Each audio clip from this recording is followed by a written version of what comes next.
বাংলা সংবাদে আপনাদের স্বাগতম। প্রথমেই শিরোনাম। মন্ত্রীর চেয়ারে কারাগারে তারুণ্য বিলানো রাজীব। বিএনপির নাম ভামিয়ে বিশৃঙ্খলা করলে কাউকে ছাড় দেওয়া হবে না, চাঁদ। মন্ত্রিসভায় ফুটবলের মাঠ কাঁপানো দুই অধিনায়ক। জরুরি সংবাদ সম্মেলন ডেকেছে এনসিপি। মন্ত্রীর চেয়ারে কারাগারে তারুণ্য বিলানো রাজীব। মাত্র ৪৭ বছরের জীবনে তারুণ্যের পুরো সময়টাই কেটেছে মামলা, জেলখানা, আদালতের বারান্দা আর লুকিয়ে পালিয়ে থেকে। বিভিন্ন সময়ে গ্রেফতার হয়ে প্রায় ৪ বছর ছিলেন কারাগারে। রিমান্ডে নিয়ে ফ্যাসিস্ট সরকারের নির্যাতনের শিকার হওয়া প্রশ্নেও ভেঙেছেন রেকর্ড। ১৭ বছরে ১২ দিন সইতে হয়েছে পুলিশি রিমান্ডের অত্যাচার। সঙ্গে ছিল যে কোনো মুহূর্তে গুম, খুন হয়ে যাওয়ার আতঙ্ক। আজন্ম বিএনপি করা সেই রাজীব আহসান এখন বিএনপি সরকারের প্রতিমন্ত্রী। দায়িত্ব পেয়েছেন সড়ক, সেতু, রেলপথ ও নৌ পরিবহন মন্ত্রণালয়ের। যোগাযোগ প্রশ্নে চরম অবহেলিত বরিশাল অঞ্চলে রাজীব আহসানের এ প্রাপ্তিতে খুশি দক্ষিণাঞ্চলের মানুষ। রাজনৈতিক জীবনের প্রায় পুরোটা সময় সাধারণ মানুষের কাছাকাছি থাকা এই নেতার কাছে তাই অনেক প্রত্যাশাও তাদের। বরিশালের বিচ্ছিন্ন দ্বীপ উপজেলা মেহেন্দিগঞ্জে জন্ম রাজীব আহসানের। বাবা মিজানুর রহমান ছিলেন মাধ্যমিক বিদ্যালয়ের প্রধান শিক্ষক। উপজেলার পাতারহাট জুবলি ও টিটিসি প্রাথমিক বিদ্যালয়ে শেষ করেন ৫ম শ্রেণী পর্যন্ত লেখাপড়া। এরপর জুবলি ইনস্টিটিউশনে মাধ্যমিক শেষ করে ভর্তি হন পাতারহাট আরসি কলেজে। এই আরসি কলেজ থেকেই শুরু রাজনৈতিক জীবন। ছাত্রদলের কলেজ কমিটির সহ-সভাপতি ছিলেন তিনি। এখান থেকে উচ্চ মাধ্যমিক শেষ করে স্নাতকের লেখাপড়া শুরু হয় ঢাকা বিশ্ববিদ্যালয়ে। বাংলায় স্নাতক ও স্নাতকোত্তর শেষ করার পাশাপাশি ছিলেন ক্যাম্পাসের তুখোড় ছাত্রনেতা। প্রথমে কবি জসিমউদ্দিন হলের যুগ্ম সাধারণ সম্পাদক, পরে সভাপতি। ছাত্রদলের হেলাল বাবু কমিটিতে সহ আন্তর্জাতিক সম্পাদকের দায়িত্ব পালনের মধ্যে দিয়ে আসেন কেন্দ্রীয় নেতৃত্বে। এরপর পালন করেন কেন্দ্রীয় ছাত্রদলের প্রচার ও সাংগঠনিক সম্পাদকের দায়িত্ব।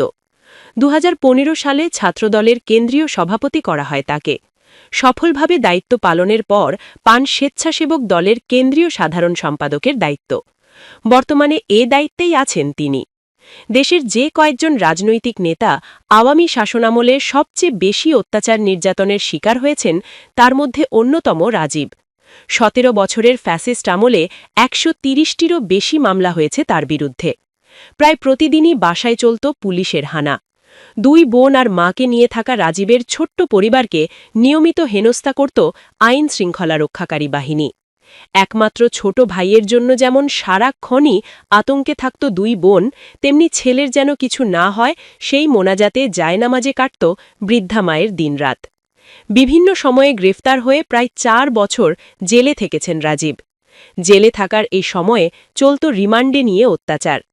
তার স্কুল জীবনের বন্ধু বরিশাল উত্তর জেলা যুবদলের আহ্বায়ক সালাহুদ্দিন পিপলু বলেন, সেই দিনগুলোর কথা মনে পড়লে এখনও গা শিউরে ওঠে। গ্রেফতার এড়িয়ে আন্দোলন সংগ্রাম করতে কোথায় না লুকিয়েছেন রাজীব। এলাকায় আসতে পারতেন না, এলেও থাকতে হতো পালিয়ে। কত রাত কেটেছে নদীর মধ্যে ভাসমান জেলে নৌকায়। একবার পটুয়াখালীতে রাজীব আর আমিসহ ৫ জনকে গ্রেফতার করে পুলিশ। আমাদের থেকে আলাদা করে গোপন কোনো জায়গায় নিয়ে যাওয়া হয় রাজীবকে। পরিকল্পনা চলছিল তাকে খুন করে লাশ গুম করার। নিজের কানে শুনেছি সেই পরিকল্পনার আলোচনা। প্রায় ৫ ঘণ্টা নিখোঁজ করে রাখা হয় তাকে। বিষয়টি জানতে পেরে গ্রেফতারের খবর গণমাধ্যমে ছড়িয়ে দেন সাংবাদিকরা। জানাজানি হয়ে যাওয়ায় পরে গ্রেফতারের আনুষ্ঠানিক ঘোষণা দিতে বাধ্য হয় পুলিশ। পরীক্ষিত এই নেতাকে এবারের জাতীয় সংসদ নির্বাচনে বরিশাল ৪ হিজলা মেহেন্দিগঞ্জ আসনে মনোনয়ন দেয় বিএনপি। ৫৮,০০০ ভোটের ব্যবধানে নিকটতম প্রতিদ্বন্দ্বীকে হারিয়ে এমপি হন তিনি। তারপর তাকে ঠাঁই দেওয়া হয় মন্ত্রিসভায়। প্রতিমন্ত্রী হিসেবে সড়ক, সেতু, রেলপথ ও নৌ পরিবহন মন্ত্রণালয়ের দায়িত্ব পেয়েছেন তিনি। মন্ত্রিত্ব পাওয়া নিয়ে আলাপকালে রাজীব আহসান বলেন, প্রথমেই কৃতজ্ঞতা প্রধানমন্ত্রী এবং বিএনপি চেয়ারম্যান তারেক রহমানের প্রতি। তিনি আমাকে এই গুরুত্বপূর্ণ দায়িত্ব দেওয়ার যোগ্য মনে করেছেন। কতদূর কি পারব জানি না, তবে সর্বোচ্চ চেষ্টা থাকবে মানুষের ইচ্ছা পূরণের।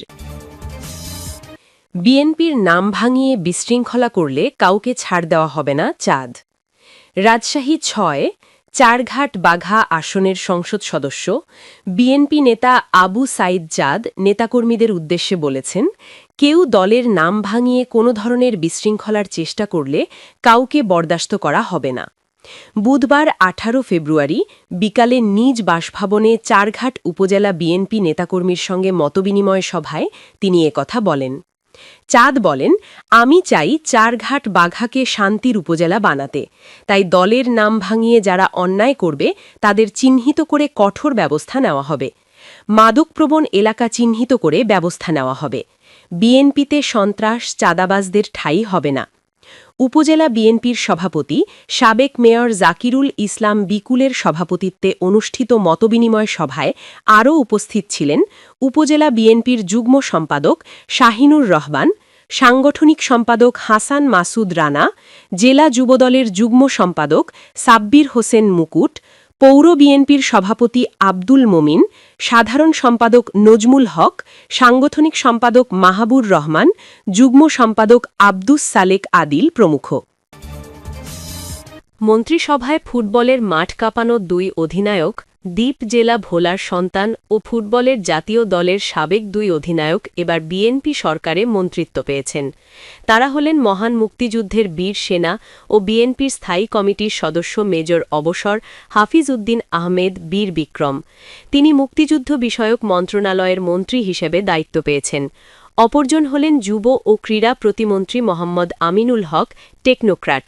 জন্মস্থান ও পৈতৃক বাড়ি ভোলার দৌলতখানে হলেও তিনি ঢাকা ১৬ আসনে নির্বাচন করেন। সেনাবাহিনীতে কর্মরত থাকা অবস্থায় ১৯৭০ সালে পাকিস্তান জাতীয় ফুটবল দলের অধিনায়ক হন মেজর অবসর হাফিজ। ৮০ বছর বয়সে এবার সপ্তমবারের মতো ভোলা ৩ লালমোহন তজুমউদ্দিন আসন থেকে বিপুল ভোটে নির্বাচিত হয়েছেন তিনি। ২০০১ সালে বিএনপি সরকারের পূর্ণ মেয়াদে তিনি পাট, পানি সম্পদ ও বাণিজ্য মন্ত্রণালয়ের দায়িত্ব পালন করেন। পৈতৃক সূত্রে তার বাড়ি ভোলার লালমোহন উপজেলার রমাগঞ্জ ইউনিয়নে। বর্তমানে লালমোহন পৌর এলাকার ৫ নম্বর ওয়ার্ডে তার নিজের বাড়ি আছে। ১৯৪৬ সালের ৩ ফেব্রুয়ারি তিনি জন্মগ্রহণ করেন। পাকিস্তান সেনাবাহিনীর ইস্ট বেঙ্গল রেজিমেন্টের প্রথম ব্যাটালিয়নে কর্মরত থাকাকালে ১৯৭১ সালের মহান মুক্তিযুদ্ধে তিনি অংশ নেন। সিলেটের এমসি কলেজ যুদ্ধ, কামালপুর, ধলই বিওপি, কানাইঘাটের যুদ্ধে বীরত্বগাথা ভূমিকার জন্য স্বাধীনতার পর তিনি বীর বিক্রম উপাধি পান।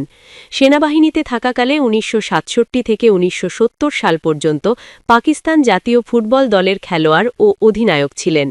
১৯৮৬ ও ১৯৮৮ সালে তিনি জাতীয় পার্টি থেকে ভোলা ৩ আসনে সংসদ সদস্য নির্বাচিত হন। ১৯৯১ সালে একই আসন থেকে স্বতন্ত্র হিসেবে নির্বাচন করে বিজয়ী হন। ১৯৯২ সালে তিনি বিএনপিতে যোগ দেন। ১৯৯৬ সালের ১৫ ফেব্রুয়ারির নির্বাচন, ১৯৯৬ সালের ১২ জুন অনুষ্ঠিত সপ্তম ও অষ্টম জাতীয় সংসদ নির্বাচনে তিনি টানা ৬ বার সংসদ সদস্য নির্বাচিত হন। এবার নিয়ে তিনি ১০ বার সংসদ নির্বাচনে অংশ নিয়ে ৭ বার বিজয়ী হলেন। বাংলাদেশ জাতীয় ফুটবল দলের সাবেক গোলরক্ষক ও জাতীয় ফুটবল দলের অধিনায়ক মোহাম্মদ আমিনুল হক ১৯৮০ সালের ৫ অক্টোবর ভোলার দৌলতখানে জন্মগ্রহণ করেন। তার পৈতৃক বাড়ি ভোলার দৌলতখান উপজেলার হাজিপুর গ্রামে। মেঘনা নদীতে বাড়ি ভেঙে গেলে তার দাদা ফের ভবানীপুর ইউনিয়নে বাড়ি করেন। ওই বাড়িও নদীতে ভেঙে গেলে দৌলতখান পৌরসভার ৩ নম্বর ওয়ার্ডে নতুন বাড়ি করেন। পরে ৩৫ বছর আগে বাবা ইমরান হোসেন ও মা মানোয়ারা বেগম সন্তানদের নিয়ে ঢাকায় পাড়ি জমান। তখন থেকেই ঢাকার মিরপুরের পল্লবীতে বাস করেন আমিনুল। ১৯৯৪ সালে ঢাকা মোহামেডানে যুব ফুটবল খেলার মাধ্যমে ক্রীড়াবিদের জীবন শুরু হয় আমিনুলের। বাংলাদেশের জার্সি গায়ে তিনি ৫০টি আন্তর্জাতিক ম্যাচে অংশ নেন। দেশের এ যাবৎকালের সেরা গোলরক্ষক হিসেবে স্বীকৃতি পান তিনি। ছিলেন ২০০৩ সালে বাংলাদেশের প্রথম সাফ চ্যাম্পিয়নশিপ জয়ের নায়ক। এছাড়া ২০১০ সালের সাউথ এশিয়ান গেমসে বাংলাদেশ বাংলাদেশের অনূর্ধ্ব ২৩ দলের হয়ে স্বর্ণপদক জয়ে গুরুত্বপূর্ণ ভূমিকা রাখেন তিনি। ক্লাব ক্যারিয়ারেও ছিলেন বেশ উজ্জ্বল। ফরাশগঞ্জ, আবাহনী, মোহামেডান, শেখ জামাল, মুক্তিযোদ্ধা সহ দেশের সব শীর্ষ ক্লাবে দীর্ঘদিন সুনামের সঙ্গে খেলেছেন।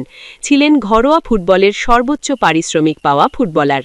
ভোলার ক্রীড়া সংস্থার সাবেক সম্পাদক ইয়ারুল আলম লিটন বলেন, আমরা ২ গর্বিত সন্তানকে মন্ত্রী হিসেবে পেয়েছি।